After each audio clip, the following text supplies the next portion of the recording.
ഭക്തരുടെ എല്ലാ പ്രതിഷേധങ്ങളെയും അവഗണിച്ചുകൊണ്ട് ബിന്ദു അമ്മിണിയെയും കനകദുർഗയെയും രഹന ഫാത്തിമയെയും ഒക്കെ പോലീസിന്റെ ഹെൽമറ്റും ജാക്കറ്റും ധരിപ്പിച്ച് ശബരിമല സന്നിധാനത്തെത്തിക്കാൻ സർക്കാരിന്റെ നിരന്തരമായ ശ്രമങ്ങൾ നടന്ന ഒരു കാലം. പൊതുഖജനാവിൽ നിന്ന് ലക്ഷങ്ങൾ പൊടിപൊടിച്ച് കാസർഗോഡ് മുതൽ തിരുവനന്തപുരം വരെ 620 കിലോമീറ്റർ നീളത്തിൽ നവോത്ഥാന മതിൽ തീർത്ത കാലം.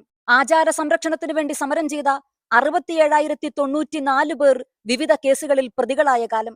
കേരളത്തിലെ ക്യാമ്പസുകളിൽ SFIക്കാരുടെ നവോത്ഥാന ബോർഡുകൾ നിറഞ്ഞ കാലം. പിണറായി വിജയൻ സ്വയം പ്രഖ്യാപിത നവോത്ഥാന നായകനായി മാറിയ കാലം. കയറി എന്നത് വസ്തുതയാണ്. കയറുന്ന ആളുകൾക്ക് പോലീസ് സംരക്ഷണം കൊടുക്കുമെന്നത് അത് ഉണ്ടായിട്ടുമുണ്ട്. കയറി എന്നത് വസ്തുതയാണ്. കയറുന്ന ആളുകൾക്ക് പോലീസ് സംരക്ഷണം കൊടുക്കുമെന്നത് അത് ഉണ്ടായിട്ടുമുണ്ട്.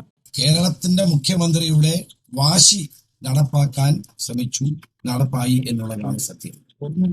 ഇത് കരുതിക്കൂട്ടി കേരളത്തിലെ വിശ്വാസികളെ മുഴുവൻ മനസ്സ് വേദനിപ്പിച്ച അതിക്രൂരമായ ഒരു ഗൂഢാലോചനയാണ് മുഖ്യമന്ത്രി നടത്തിയിട്ടുള്ളത്.